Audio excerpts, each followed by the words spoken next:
Bismillahirrahmanirrahim. Assalamualaikum warahmatullahi wabarakatuh.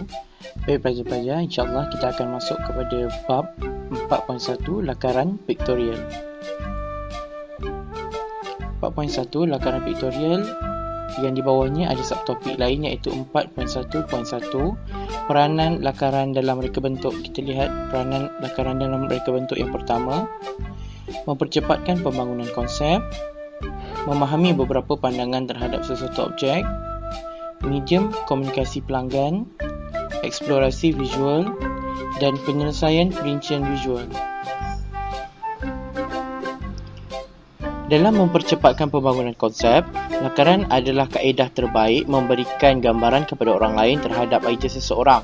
Kaedah ini lebih menjimatkan masa kerana hanya perlu menghasilkan lakaran sesuatu konsep di atas kertas dan kemudian dilakar semula di dalam komputer. Contohnya penghasilan beg sekolah seperti contoh berikut. Konsep A. Sesebuah beg sekolah itu perlu besar, ada roda bagi mengurangkan beban dan mempunyai pemegang bagi memudahkan beg ditarik. Jadi gambarannya adalah seperti ini. Seterusnya, sesebuah beg itu mengekalkan rupa bentuk beg yang sedia ada, cuma ianya lebih menarik dengan roda yang sedikit kecil. Jadi gambarannya seperti ini. Dan konsep C. Tambahkan ruang penyimpanan di bahagian hadapan dan dijadikan seperti beg galas. Jadi bayangannya ataupun gambarannya adalah seperti ini. Okey pelajar. Melalui dengan memahami beberapa pandangan terhadap sesuatu objek, lakaran adalah salah satu langkah yang cepat dan pantas bagi memperlihatkan pandangan tentang beberapa lakaran ataupun ilustrasi. Okey, contohnya lakaran kereta seperti berikut. Okey, ini adalah pandangan hadapan, ini adalah pandangan belakang, ini adalah pandangan sisi. Daripada ketiga-tiga pandangan ini dapat digabungkan dan dapat dihasilkan supaya dapat satu bayangan untuk menghasilkan satu pandangan perspektif ataupun lakaran perspektif.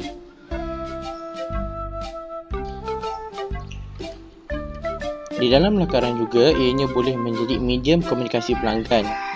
Melalui lakaran dapat dilihat bahawa mereka menggambarkan apa yang pelanggan inginkan dengan lebih baik dalam bentuk lakaran.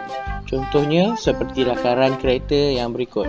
Okey, daripada sini dapat dilihat bahawa seorang pereka dia melakarkan beberapa jenis pandangan kereta yang disediakan ideanya daripada pelanggan.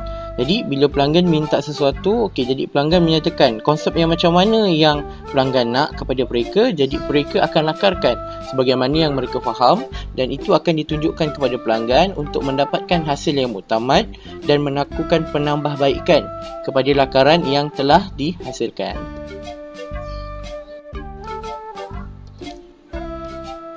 Baik, melalui lakaran juga kita dapat menjalankan eksplorasi visual. Apa ini maksudkan sebagai eksplorasi visual? Maksudnya kita dapat membuat kajian, kita dapat membuat penelitian tentang beberapa jenis lain, ciri lain terhadap sesuatu perkara. Kajian dan penelitian boleh dilakukan melalui lakaran. Contohnya lakaran kereta seperti berikut. Okey, ini lakaran kereta.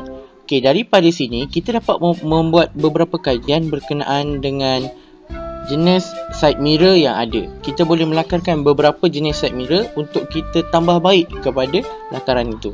Seterusnya, ini contoh eksplorasi ataupun kajian ataupun beberapa idea reka bentuk sport rim. Seterusnya adalah beberapa jenis reka bentuk untuk lampu. Jadi melalui lakaran ni kita dapat melakukan beberapa siri kajian ataupun kita dapat melakukan ataupun menunjukkan kita punya idea yang lain selain daripada idea yang sedia ada.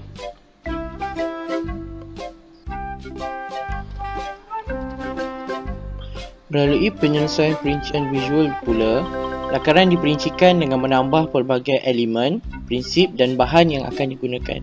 Hasil lakaran boleh diperhalusi di dalam lakaran digital. Contohnya, lakaran kereta seperti berikut. Baik pelajar-pelajar, daripada lakaran ini dapat kita perhatikan bahawa ada beberapa perkara, elemen, prinsip dan juga bahan yang dapat kita perhalusi. Maksudnya kita tambah daripada lakaran asal. Maksudnya daripada lakaran ni kita akan nampak lebih jelas. Okey, kita tahu mana kita nak tambah kita nak tambahkan elemen beberapa elemen lain. Contohnya kita nak tambahkan elemen texture, ataupun kita nak tambahkan elemen bentuk, ataupun kita boleh juga nak tambahkan prinsip kepelbagaian pada lakaran. Maksudnya kita akan dapat idea bila kita dah dapat satu lakaran tu. Selepas kita dapat satu lakaran tu, barulah kita akan melakukan penambahbaikan idea pada lakaran tersebut. Jadi daripada perincian ini dapat kita hasilkan satu lakaran digital yang lebih spesifik, yang lebih jelas. Okey, contohnya seperti ini. Okey, di sini pelajar-pelajar dapat lihat bahawa ianya terdapat maklumat-maklumat terperinci tentang saiz, tentang panjang, lebar, okey, dan warna. Jadi dekat sini melalui lakaran ini kita mendapatkan perincian secara visual tentang beberapa perkara. Baik, itu dia tadi apa yang kita faham berkenaan dengan lakaran. Jadi insya-Allah selepas ini kita akan belajar berkenaan dengan teknik lakaran pictorial pada pembelajaran akan datang. Jadi sebagai latihan, pelajar-pelajar diminta untuk melaksanakan latihan seperti di link di bawah. Okey, terima kasih.